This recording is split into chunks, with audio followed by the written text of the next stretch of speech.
अम्मा की नजरों में शारीरिक सुंदरता का कोई मोल नहीं था, इसलिए उन्होंने बेटे राज के लिए अंजू जैसी साधारण लड़की को चुना। खाने का डब्बा और कपड़ों का बैग उठाए हुए अंजू ने तेज कदमों से अस्पताल का बरामदा पार किया। वह जल्द से जल्द अम्मा के पास पहुंचना चाहती थी। उसकी सास, जिन्हें वह प्यार से अम्मा कहकर बुलाती है, अस्पताल के आईसीयू में पड़ी जिंदगी और मौत से जूझ रही थीं। 1 साल पहले उन्हें कैंसर हुआ था और धीरे धीरे वह उनके पूरे शरीर को ही खोखला बना गया था। अब तो डॉक्टरों ने भी उम्मीद छोड़ दी थी। आज जब वह डॉक्टर वर्मा से मिली तो वह बोले, आप रोगी को घर ले जा सकती हैं। जितनी सांसें बाकी हैं उन्हें आराम से लेने दो। पापा मानने को तैयार नहीं थे। वह बोले, डॉक्टर साहब, आप इनका इलाज जारी रखें, शायद कोई चमत्कार हो ही जाए। अब किसी चमत्कार की आशा नहीं है। डॉक्टर वर्मा बोले, लाइफ सपोर्ट सिस्टम उतारते ही शायद उन्हें अपनी तकलीफों से मुक्ति मिल जाए। पिछले 2 माह में अम्मा का अस्पताल का ये चौथा चक्कर था। हर बार उन्हें आईसीयू में भर्ती किया जाता और 3-4 दिन बाद उन्हें घर लौटा दिया जाता। डॉक्टर के कहने पर अम्मा की फिर से घर लौटने की व्यवस्था की गई, लेकिन इस बार रास्ते में ही अम्मा के प्राण पेखरू अलविदा कह गए। घर आने पर अम्मा के शव की अंतिम यात्रा की तैयारी शुरू हुई। वह सुहागन थीं, इसलिए उनके शव को दुल्हन की तरह सजाया गया। अंजू ने अम्मा के खूबसूरत चेहरे का इतना श्रृंगार किया कि सब देखते ही रह गए। अंजू जानती थी कि अम्मा को सजना संवरना कितना अच्छा लगता था। वह अपने रूप के प्रति हमेशा ही सजग रही थीं।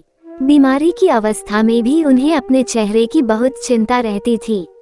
उस दिन तो वृद्धि हो गई जब अम्मा को 4 दिन तक अस्पताल में रहना पड़ा था। कैंसर ब्रेन तक फैल चुका था, इसलिए वह ठीक से बोल नहीं पाती थी। अम्नू जब उनके कमरे में पहुंची तो नज ने मुस्कुरा कर कहा, दीदी, आपकी अम्मा मुझसे कह रही थी कि मैं पार्लर वाली लड़की को बुला कर लाऊं। पहले तो मुझे समझ में नहीं आया, फिर उन्होंने लिखकर बताया तो मुझे समझ में आया। आंटी मरने वाली हैं, फिर भी पार्लर वाली को बुलाना चाहती हैं। ये बताकर नस कमरे से चली गईं। तो अंजू ने पूछा, अम्मा क्या चाहिए? अम्मा ने इशारे से बताया कि थ्रेडिंग करवानी है। जब से उनकी कीमोथेरेपी हुई थी उनके सिर के बाल तो खत्म हो गए थे, पर दाढ़ी मूंछ उगनी शुरू हो गई थी। घर में थी तो वह अंजू से प्लिकिंग करवाती रहती थी, पर अस्पताल जाकर उन्होंने महसूस किया कि 4-5 बाल चेहरे पर उगाए हैं, इसलिए वह पार्लर वाली लड़की को बुलाना चाहती थी। अम्मा की तीव्र इच्छा को देखकर अंजू ने ही उनकी थ्रेडिंग कर दी थी। फिर उनके कहने पर भावों को भी तराश दिया था। एक संतोष की आभा उनके चेहरे पर फैल गई थी और थक कर वह सो गई थी। नस जब दोबारा आई तो उसने अम्मा के चेहरे को देखा और मुस्कुरा दी। उसने पहले तो अम्मा को गौर से देखा, फिर एक भरपूर नजर अंजू पर डालकर बोली, दीदी, आपकी लव मैरिज हुई थी क्या? नहीं, ऐसा नहीं हो सकता। नस बोली, अम्मा तो इतनी गोरी और सुंदर हैं, फिर आप जैसी साउथ इंडियन लगने वाली लड़की को उन्होंने कैसे अपनी बहू बनाया? ऐसे प्रश्न का सामना अंजू अब तक हजारों बार कर चुकी थी। सास बहू की जोड़ी को एक साथ जिस किसी ने देखा उसने ही यह प्रश्न किया कि क्या उसका प्रेम विवाह था। ये तो आज तक अंजू भी नहीं जान पाई थी कि अम्मा ने उसे अपने बेटे राज के लिए कैसे पसंद कर लिया था। जितना दमकता हुआ रूप अम्मा का था वैसा ही राज का भी था, यानी राज अम्मा की प्रतिमूर्ति था। जब अंजू को देखने अम्मा अपने पति और बेटे के साथ पहुंची थीं, तो उन्हें देखते ही अंजू और उसके माता पिता ने सोच लिया था कि यहाँ से ना ही होने वाली है। पर उनके आश्चर्य का तब ठिकाना नहीं रहा था जब दूसरे दिन फोन पर अम्मा ने अंजू के लिए हाँ कह दी थी। अम्मा कुंडली के मिलान पर भरोसा रखती थीं और परिवार के ज्योतिषी ने अम्मा को इतना भरोसा दिला दिया था कि अंजू के साथ राज की कुंडली मिल रही है। लड़की परिवार के लिए शुभ है। अंजू कुंडली में विश्वास नहीं रखती थी, हाँ कर्तव्य पालन की भावना उसके मन में कूट कूट कर भरी थी। इसलिए वह अम्मा के लिए उनकी बेटी भी थी, बहू भी और सहेली भी। सच है कि दोनों ही एक दूसरे की पूरक बन गई थीं। उनके मधुर संबंधों के कारण परिवार में हमेशा ही खुशहाली रही। अम्मा के रूप को देखकर अंजू के मन में कभी भी ईर्ष्या उत्पन्न नहीं हुई थी। कहीं पार्टी में जाना होता तो अम्मा अंजू की सलाह से ही तैयार होती और अंजू को भी उनको सजाने में बड़ा आनंद आता था। अंजू खुद भी बहुत अच्छी तरह से तैयार होती थी। उसकी सजावट में सादगी का समावेश होता था। अंजू की सरलता, सौम्यता और आत्मविश्वास से भरा व्यवहार जल्दी ही सबको अपनी ओर खींच लेता था। घर में भी अंजू ने अपनी सेवा से अम्मा को वशीभूत कर रखा था। जब जब अम्मा को कोई कष्ट हुआ तब तब अंजू ने तन मन से उनकी सेवा की।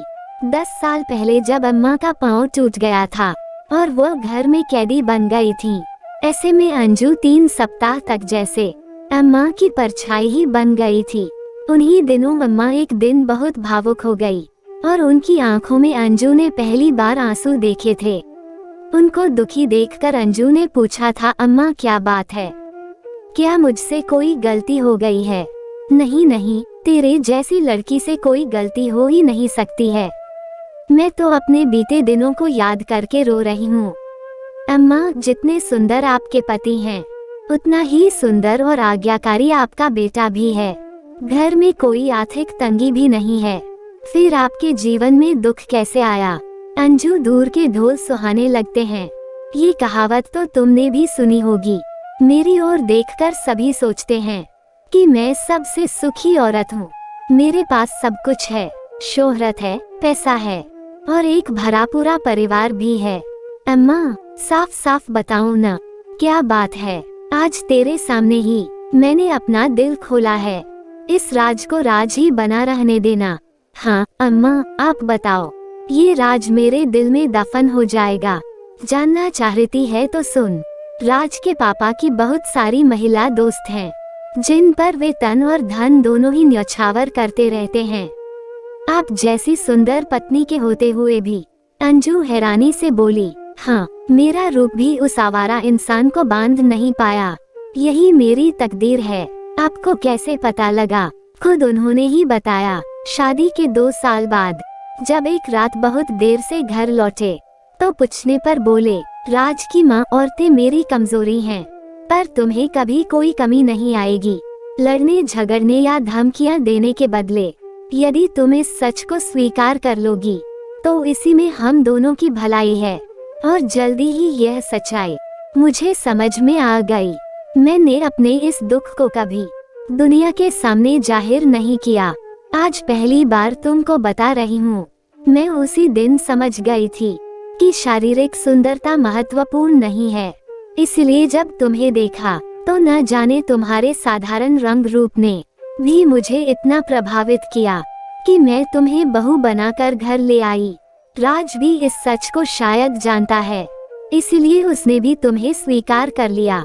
ये बेहद अच्छी बात है कि बाप की कोई भी बुरी आदत उसमें नहीं है।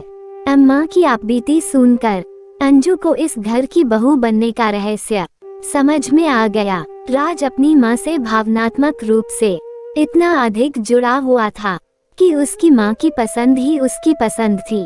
अरे तू क्यों रो रही है पगली? इन्हीं विसंगतियों का नाम तो जीवन है।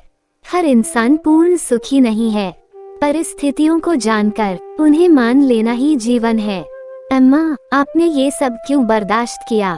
छोड़कर चली जाती। सच जानने के बाद मैंने अपने जीवन को अपने हाथों में ले लिया था। अपने दुखों के ऊपर रोते रहने के बदले मैंने अपने सुखों में हंसना सीख लिया। मैंने अपना ध्यान अपनी कला में लगा दिया। कला का शौक मुझे बचपन से था। मैंने अपने चित्रों की प्रदर्शनियां लगानी शुरू कर दी। जरूरतमंद कलाकारों को प्रोत्साहन देना शुरू कर दिया। कला और सेवा ने मेरे जीवन को बदल दिया। सच अम्मा, आपने सही कदम उठाया। मुझे आप पर गर्व है। मुझे स्वयं पर भी गर्व है कि एक आदमी के पीछे मैंने अपना जीवन नर्क नहीं बनाया। अम्मा बोली, ऐसी बात नहीं थी कि वह मुझसे प्यार नहीं करते थे। जब एक बार मुझे टाइफाइड और मलेरिया एक साथ हुआ तो वे मेरे पास ही रहे। जैसे आज तुम मेरी सेवा कर रही हो, वैसे ही 2 दिन इन्होंने दिन रात मेरी सेवा की थी। अब जब मैं अम्मा को कैंसर हुआ था, तब से पापा ही दिन रात अम्मा की सेवा में लगे थे। आज उनकी मृत्यु पर वे ही सबसे ज्यादा रो रहे थे।